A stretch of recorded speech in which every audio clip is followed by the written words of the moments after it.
Bismillahirrahmanirrahim. Assalamualaikum warahmatullahi wabarakatuh.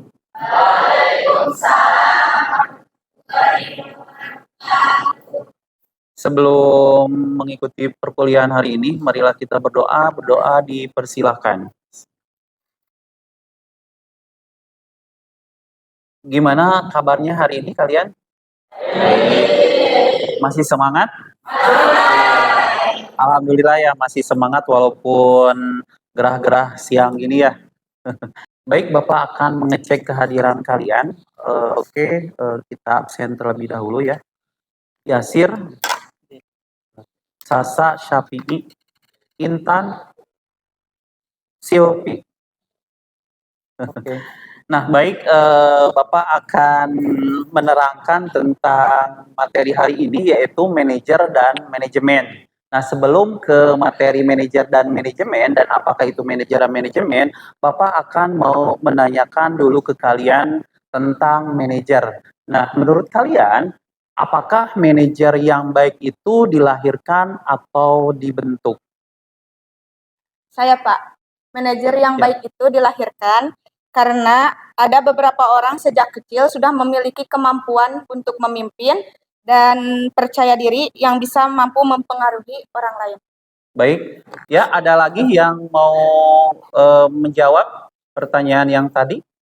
Saya, Pak. Baik, so. Dibentuk. Menurut saya, manajer yang lebih baik lebih banyak dibentuk daripada dilahirkan. Ya. Karena kemampuan manajerial dapat dipelajari melalui pendidikan, pelatihan, dan pengalaman. Namun bakat bawaan seperti kepemimpinan, kemampuan komunikasi tetap menjadi nilai tambahan dalam menjalankan sebuah peran manajer. Ya, ada lagi, satu lagi untuk yang menjawab? Saya, Pak. Ya. Menurut saya, manajer yang baik itu saling berkaitan dengan dilahirkan dan dibentuk. Ya, baik, jawaban yang kalian itu betul ya, ada yang dilahirkan dan ada yang dibentuk. Tetapi yang paling tepat itu seorang manajer itu kedua-duanya yang tadi disarankan oleh Silvi.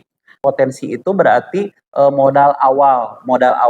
Nah, tapi di dalam manajer itu harus dibentuk. Dibentuk itu melalui pengalaman, pelatihan, dan pendidikan.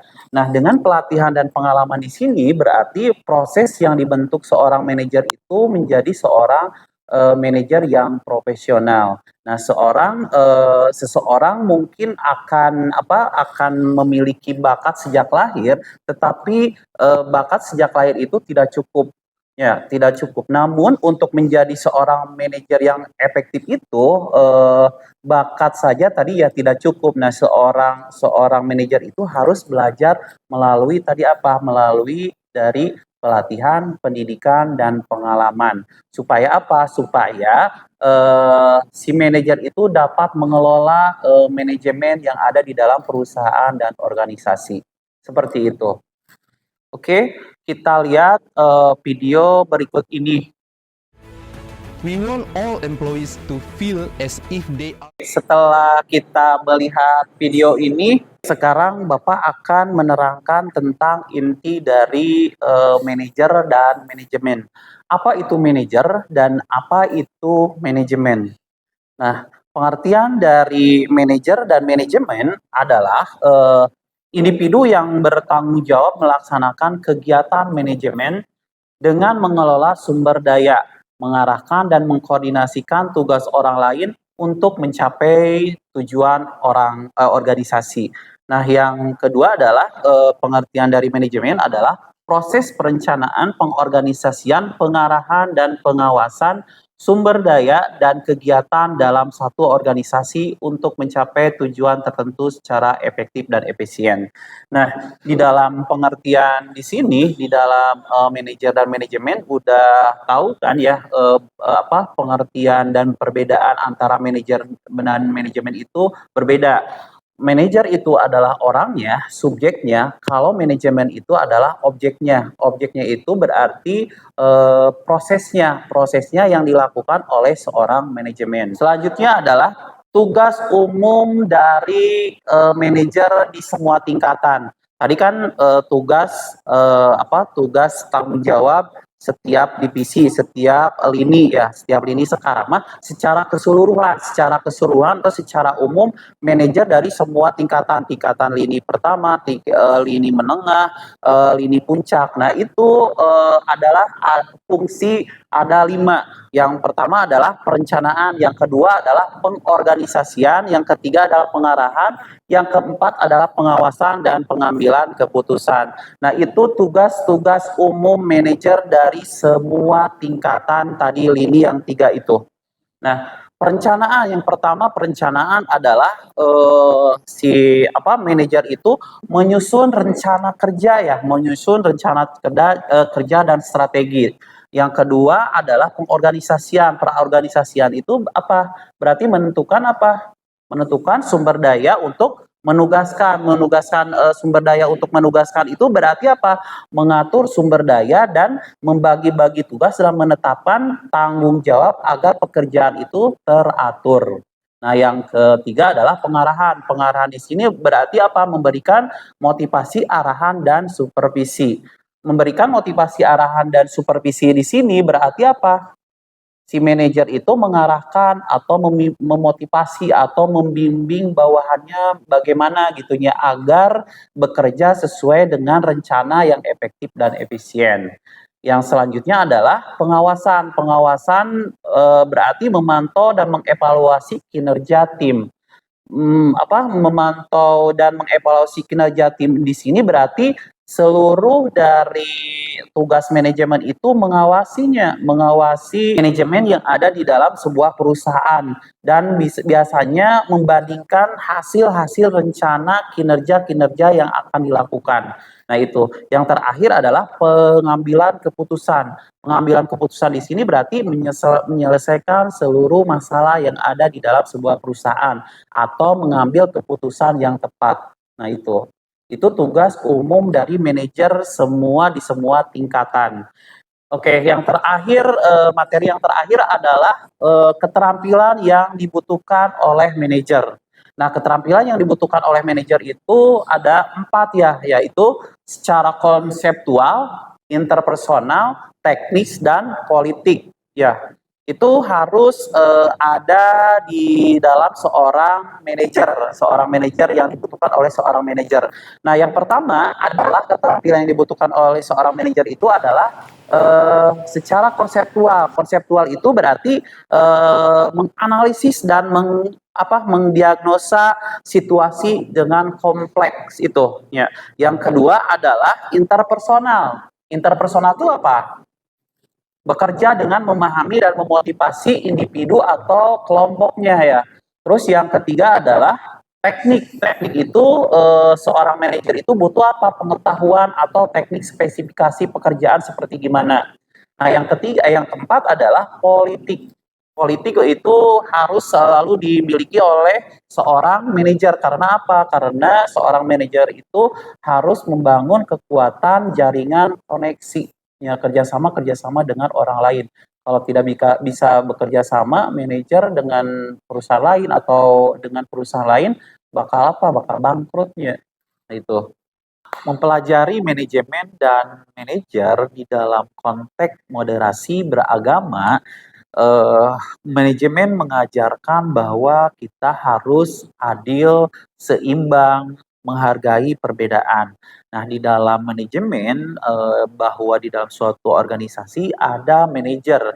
Manajer itu seorang manajer harus mampu mengelola sumber daya manusia yang memiliki berbeda suku, agama, karakter-karakter yang ada di dalam sebuah perusahaan.